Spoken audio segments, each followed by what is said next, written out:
Bonjour à toutes et à tous, bienvenue dans le podcast là-dessus, on va tenter de répondre à une question et pas des moindres. L'UFC veut-il tuer Nate Diaz? Oui, vous l'avez vu hier dans le Pivot Podcast où Dana White était invité. Eh bien, ça a fuité puisqu'il y a le tableau où il y a tous les combats qui sont prévus par l'organisation, ciblés par l'organisation.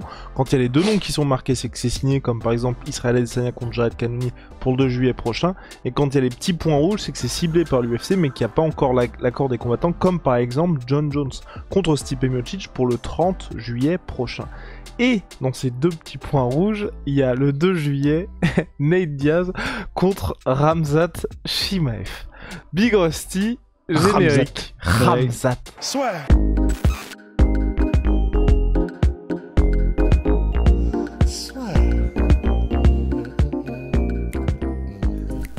Entre dans l'octogone avec Unibet.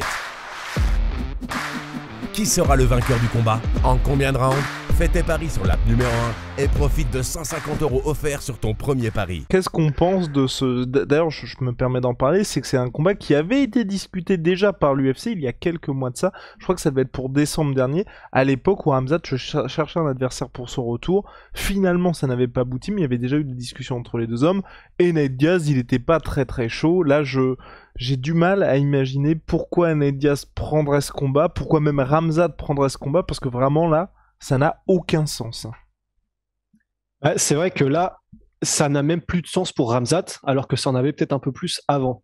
Parce que autant avant, parce qu'on avait déjà fait un podcast sur le sujet il y a quelques mois, au moment où, pour Khamzat, ça faisait un bon moyen d'accrocher un nom à son palmarès, d'accrocher quelqu'un de connu, d'accrocher une légende du game à son mur des trophées.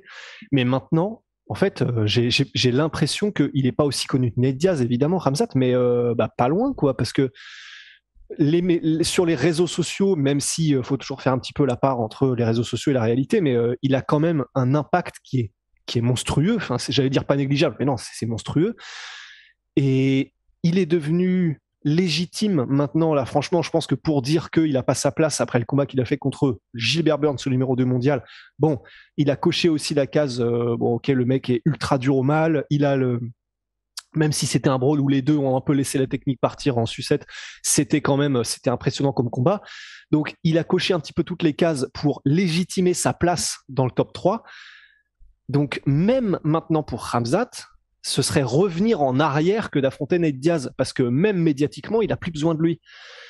Donc, c'est vrai en fait, on est vraiment en droit de se poser la question, mais qui a quoi à y gagner, en fait? Parce que Nate Diaz, si jamais Khamzat décide d'utiliser sa lutte, probablement que ça va partir assez salement. Si jamais, et à la limite, le seul moyen que je vois où ça pourrait faire un truc intéressant, c'est s'il y a un espèce de gentleman's agreement, d'accord entre gentlemen, d'accord entre gentilshommes, de dire on reste debout et on fait que de l'anglaise. Là, Nate Diaz a sa chance, mais le problème c'est que surtout après, et j'arrêterai là-dessus parce que pour pas partir tout seul, mais surtout après le dernier combat où il y a eu tout un foin et c'était très bien qui a été fait à propos de l'intervention du coach de Khamzat sur le fait qu'il fallait pas qu'il fasse n'importe quoi, qu'il fallait pas qu'il s'ouvre à seulement bagarrer comme un cochon ou quoi que ce soit, et qu'il fallait qu'il soit discipliné, qu'il utilise son intelligence et sa technique, et que c'est ça qui lui permettrait d'arriver au plus haut niveau.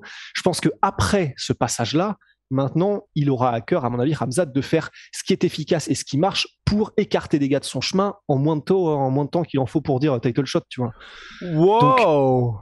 Donc Rusty, quel est l'avantage pour with the punchline? Dis-moi, vas-y, dis-moi. Non, moi j'ai rien à qui est l'avantage? J'ai rien à dire, moi, Big Rusty. Qui est l'avantage? Non, c'est surtout, je suis très surpris que l'UFC reste sur ce Nate Diaz Khamzat Chimaev parce que voilà, clairement le train est passé. Il y a Conor McGregor qui est sur le point de revenir. Il y a Masvidal, là il a des problèmes avec la justice, mais tu vois, il y a toujours ces discussions là qui sont également possibles. Kamaru Usman qui était initialement ciblé pour le mois de juillet, visiblement en fait sa main n'est pas encore guérie, donc ça retarde un peu. Donc pourquoi, je sais pas, il y a tellement d'autres combats à faire, et puis surtout, t'en parlais, on en avait parlé aussi, il y a déjà eu ce Rory McDonald contre Ned Diaz, il y a pas de raison que ce soit différent, surtout là avec un Ramzat qui a pu se rendre compte qu'il fallait quand même, aussi talentueux soit-il, qu'il follow le game plan, enfin qu'il suive le game plan, pas oh là là, n'importe quoi, qu'il suive le game plan s'il voulait s'imposer contre n'importe qui, parce que mine de rien, même si il est très fort, très talentueux, bah de temps en temps, il y a certaines limites à ce qu'il a envie de faire. Bref, voilà, pour moi, je comprends pas ce que l'UFC a vraiment envie de faire avec ce combat. Ce qui est sûr, c'est qu'en tout cas, quand on regarde la carte qui est prévue pour l'instant, donc Sean Strickland contre Israël, Sean Strickland contre Alex Pereira, Israël Adesanya contre Jared Cannonier, on voit clairement qu'ils sont en train de planter les petites graines pour Israël Adesanya, Alex Pereira à la fin, mais c'est vrai que ça manque un peu de nom, parce que vous le savez, généralement la carte, enfin pas généralement, c'est la carte de juillet pour l'UFC, c'est l'International Fight Week, c'est un gros pay-per-view pour l'organisation, et c'est vrai que là, Israël Adesanya, Jared Cannonier, ça manque un petit peu, on va dire, de clinquant, tout simplement, donc c'est peut-être ce qui motive aussi l'UFC pour se dire, cette fois-ci, on va mettre un combat que les fans aiment bien, comme ils peuvent le faire assez souvent ces derniers temps. Il y avait eu Ramzat contre Gilbert Burns, là, l'UFC 274, on a Tony Ferguson contre Michael Chandler, donc il faut un petit peu ce combat-là. Ramzat contre Ned Diaz, aujourd'hui, moi je trouve que ça n'a aucun sens, et surtout, ce qui est important, c'est que Ramzat, il reste jeune, et il reste vraiment lancé vers le title shot, ou en tout cas vers potentiellement un combat contre Kamaru Usman, ou contre même Israël Adesanya, après, donc je ne comprends pas du coup tout la volonté de l'UFC de faire ça, de mettre deux gars qui sont pas dans les mêmes sphères actuellement, et surtout à quelqu'un comme Ramzat qui, aujourd'hui, il pourrait le faire, enfin il pourrait le faire, on ne sait pas trop quelles sont les discussions, mais clairement tu peux mettre en co-main event Ramzat Covington. Mais bah, c'est ça. En fait, je pense que Covington, c'est juste qu'il doit pas être prêt, parce qu'on l'entend plus du tout, ouais. Covington. C'est impressionnant, c'est silence radio, c'est la mer d'huile. Donc en fait, ça laisse à penser qu'il n'est pas prêt du tout, Covington, avec toutes ces histoires extra-sportives. Donc, en fait, moi, du coup, ça m'amène à penser que les raisons pour lesquelles ce combat, parce que s'il y a des points rouges, s'il y a les fameux points rouges, c'est donc qu'il y a quelque chose qui se passe pour de vrai. Donc en fait, moi, j'ai envie de me dire, du côté de Ned Diaz, la raison pour laquelle Ned Diaz prend le combat, c'est, on sait tous que c'est son dernier combat sur le contrat. Bah voilà, il prend Ramzat, et après, il peut s'en aller faire ce qu'il veut, où il veut, quand il veut. Donc je me dis... Et surtout avec qui il veut. Surtout avec qui. Et surtout avec qui il veut, absolument. Donc bon, je me dis, bon, l'énorme avantage pour Ned Diaz, ça doit être ça, j'imagine. C'est, bon, d'accord, ça n'a pas forcément d'intérêt. Et en plus, parce que tu as évoqué le combat Rory McDonald-Ned Diaz, et c'est vrai que, mais t'as pas dit pourquoi, c'est que Rory McDonald a fait de Ned Diaz sa poupée de chiffon, en fait. C'était suplex sur suplex, sur tout ce qu'on veut, sur mise au sol, il en a fait ce qu'il voulait. C'était Rory McDonald, qui est très bon lutteur, mais qui n'a même pas le gabarit monstrueux qu'a Ramzat. Donc, en plus de la technique, si tu rajoutes la puissance, c'est vrai qu'on a du mal à se dire qu'il va pas faire la toupie, quoi, Ned Diaz, si jamais Ramzat veut utiliser sa lutte. Donc, je pense que pour Ned Diaz, c'est vraiment juste un coup de bon, je prends ce combat-là. Ce sera un combat de haut. À haut impact médiatique, et après je suis tranquille, et après je peux aller faire des millions, parce qu'il va faire des millions où il veut. Donc il pourra prendre, comme ça, s'il va dans une autre organisation, le Bellator, n'importe quoi, il pourra prendre des sponsors de ouf, il sera payé encore plus probablement, avec les sponsors et tout ça. Donc tant mieux pour Ned Diaz. Et pour Ramzat, en fait, je me dis, la raison pour laquelle il prend le combat, c'est simplement que si Covington n'est pas dispo, et que personne d'autre ne veut l'affronter, j'ai tendance à penser que la mentalité de Ramzat, du coup, c'est je prends tout le monde, n'importe qui, juste donnez-moi un combat, et puis on y va, quoi. Mais, Rusty B, ce qui est important, c'est que là, les points rouges veulent dire que le combat n'est pas finalisé. Et surtout, je reprends un article de SB Nation datant du 15 décembre dernier. Apparemment, Ned Diaz aurait prolongé, l'UFC aurait prolongé le contrat de Ned Diaz. Et oui, il restait un seul combat, et je me rappelais de ça, oui, il aurait re-signé, en tout cas, l'UFC aurait prolongé Ned Diaz. Attends, pourquoi ça nous... Enfin, en tout cas, ça m'avait échappé. Moi, sur les derniers mois, en plus, on en parlait. Et oui, on en parlait sur les derniers mois, mais visiblement, selon Ariel Helwani, coup de théâtre. Donc, il semblerait que l'UFC s'écarte du combat Khamzat Chimaev contre Ned Diaz, et de ce fait, l'UFC a prolongé le contrat de Ned Diaz. Et Ariel Helwani ajoute: je pense qu'ils savent que c'est ce qui allait se passer, et qu'ils espéraient acheter un petit peu de combat, gagner un petit peu de temps pour le retour de McGregor et ensuite faire Ned Diaz contre McGregor un peu plus tard cette année par rapport à 2022. Et il précise, il ajoute à El Helwani, Ned Diaz n'a pas signé de nouveaux contrats, encore de nouveaux contrats non plus. Et donc ça va être une très grande histoire pour l'année prochaine, donc toujours pour 2022. Mais tu sais, c'est cette manière-là que l'UFC a de faire, parce que les contrats, c'est en termes de... Je crois qu'il y a la temporalité, et il y a aussi le nombre de combats, et je pense que le fait que Ned Diaz ait refusé, tu sais, ça prolonge automatiquement de quelques mois. Mais attends, mais donc il a re-signé ou il a pas re-signé de contrat? Il a pas re-signé de contrat, mais le fait qu'il ait refusé Khamzat pour le mois de décembre, oui, ça prolonge automatiquement la fenêtre de tir. Parce qu'en gros, l'UFC, ils sont obligés d'offrir 3 combats aux athlètes chaque année, et chaque fois que les mecs disent non, bah forcément, ça se prolonge.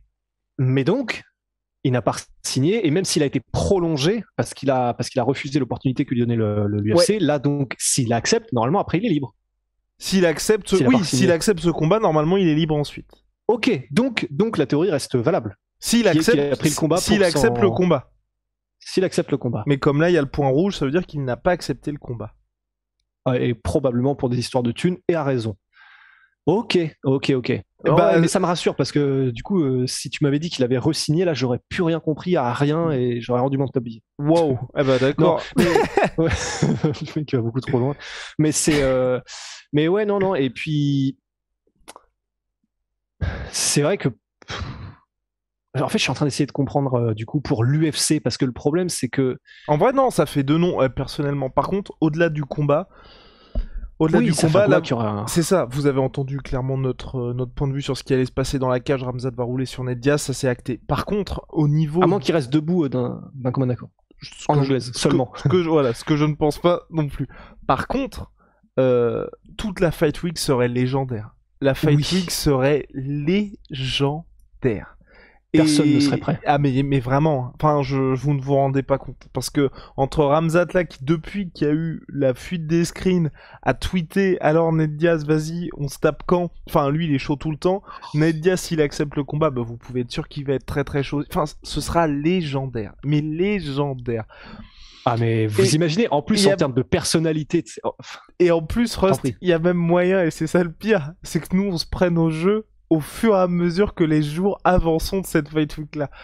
Ah mais c'est sûr. Non mais en fait c'est ça qui va être extraordinaire, c'est que ils vont même pas essayer, mais ça va faire comme Conor qui arrive à te convaincre que en fait petit à petit il va peut-être réussir à exploser Dustin Poirier sur le 3e combat. Bah en fait là ce sera un peu pareil, en mode si jamais et il y a moyen qu'il sorte une dinguerie comme ça à un moment donné, pris dans le feu de l'action, tu vois, Khamzat, si jamais il vient à dire publiquement ah mais moi ça me fait pas peur de rester debout avec Ned Diaz, et que en gros c'est interprété et traduit et téléphone arabe, et à un moment donné ça arrive dans la c'est imprimé dans certains médias en mode oh ça va être du striking entre Khamzat et Ned Diaz.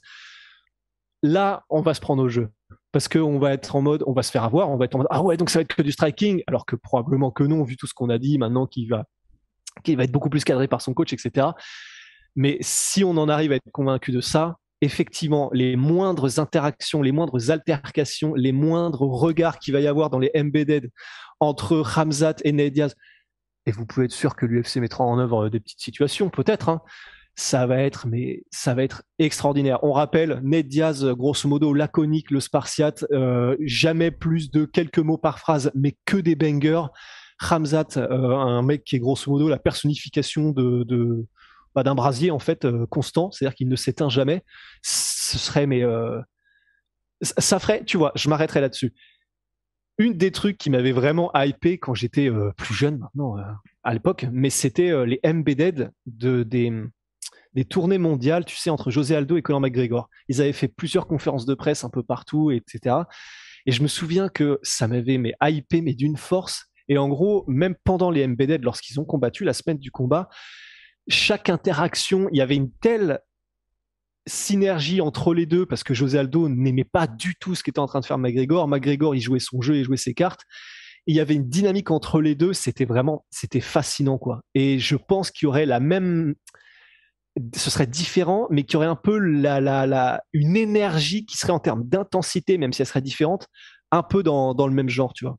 Damn, eh ben Big Hostie, réponse ou pas, d'ici quelques jours, quelques semaines, vous le savez, Big shout out à Sweet Pea, Sweet Protein, moins 38% sur Always tous mes here. protéines avec le code La Sueur, et Venom, sponsor de l'UFC, sponsor de La Sueur, see ya Big Hostie.